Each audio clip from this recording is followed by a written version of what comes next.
తర్వాత మీరు హృదయ ఫౌండేషన్ పెట్టి ఒక 7,000 మంది జీవితాలు బతికించారు, ప్రత్యక్ష దైవంలా అనుకుంటున్నారు. మీకు ఆ ఐడియా ఎలా వచ్చింది? మీరు రోజు దాని మీద ఎంత టైం స్పెండ్ చేస్తున్నారు? దాని హృదయ ఫౌండేషన్ ఎలా మీరు ఇంకా నెక్స్ట్ లెవెల్ తీసుకెళ్ళారు? హృదయ ఫౌండేషన్ అనేది చాలా కాకతాళీయంగా ఆలోచన అయితే ఉంది, కానీ అప్పటికే మేము చిన్నపిల్లలు కొంతమందికి ఫ్రీగా సర్జరీలు చేస్తున్నాము, మేమేమి ఛార్జ్ చేయకుండా హాస్పిటల్తో మాట్లాడి డిస్కౌంటెడ్ కాస్ట్లో చేయడం అలా జరుగుతూనే ఉంది. కాకపోతే కొంచెం స్పొరాడిక్గా జరిగేది. అప్పుడు ఈ 2004-05లో కొంతమంది పిల్లల్ని సిటీలోకి తీసుకురావడం, అప్పుడు రాజశేఖర రెడ్డి గారి గవర్నమెంట్ ఉండింది, ఒక టీవీ ఛానల్ దాన్ని హైలైట్ చేయడము, గవర్నమెంట్ ద్వారా అంత స్పందన లభించకపోవడం ఆ టైంలో ఒక 18 మంది పిల్లలకి వాళ్ళని నేను అప్పుడు కేర్ హాస్పిటల్లో వాళ్ళందరికీ ఫ్రీ సర్జరీలు చేసి ఇవాల్యుయేట్ చేసి చేసాం అనమాట. దాంతో చాలా మీడియా ప్రొజెక్షన్ తోటి చాలా చైతన్యం వచ్చింది సొసైటీలో.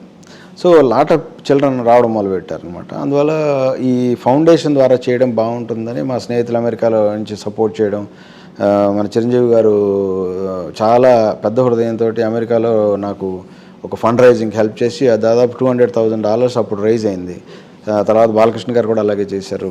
సో ఈచ్ టైం మనం కొంత మనీ జనరేట్ చేసి ఇక్కడ జనరేట్ చేసి అలా స్మాల్ కేసులు ఒక 100 మందికి సంవత్సరానికి అలా చేయడం మొదలుపెట్టి స్ట్రక్చర్ తీసుకొచ్చాం. మన స్టార్ హాస్పిటల్ పెట్టిన తర్వాత 2 పిల్లలకి ఫ్రీ సర్జరీ ఎవ్రీడే ఉండాలి. దానికి సంబంధించిన ఆపరేషన్ థియేటర్ కానీ, ఐసీయూ కానీ, తర్వాత పర్సనల్ అంటే డాక్టర్లు, నర్సులు, పారామెడికల్ పీపుల్, ఎవ్రీబడి ఇంటెన్సివ్ కేర్లో కానీ బయట కానీ వీళ్ళందరికీ ఫ్రీగా చేయాలని చెప్పి వాళ్ళందరి శాలరీస్ స్టార్ హాస్పిటల్ రెస్పాన్సిబిలిటీ తీసుకుని హృదయ ఫౌండేషన్ ద్వారా ఆ మార్జిన్ ఏదైతే వస్తుందో అది, తర్వాత రాజశేఖర రెడ్డి గారు మనకి లక్కీగా ఈ మన ఆరోగ్యశ్రీ పెట్టారు కదా.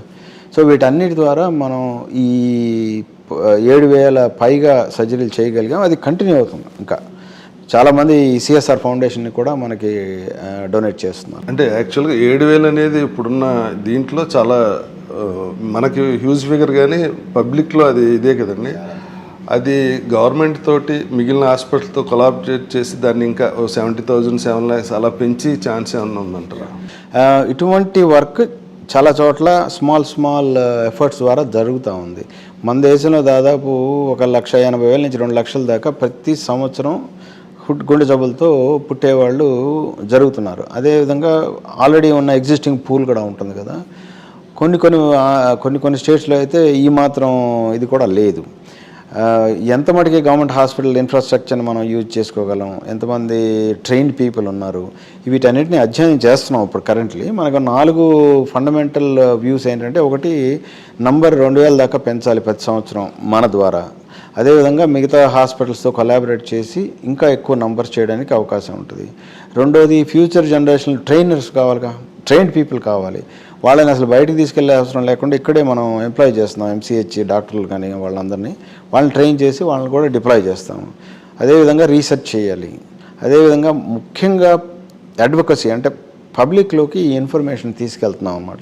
ఇలాగ పుట్టుకతో వచ్చే జబ్బులు ఉంటాయి, ఒక 20 వారాల లోపల ప్రెగ్నెన్సీ ఉండే ప్రతి వాళ్ళు కూడా ఒక స్కాన్ చేసుకొని ఆ బిడ్డ సరైన అవయవాలన్నీ బాగా పనిచేస్తున్నాయా, లేకపోతే ఇబ్బంది ఉందా, ఇబ్బంది అంటే ముందే దాన్ని టెర్మినేట్ చేసుకోవచ్చు.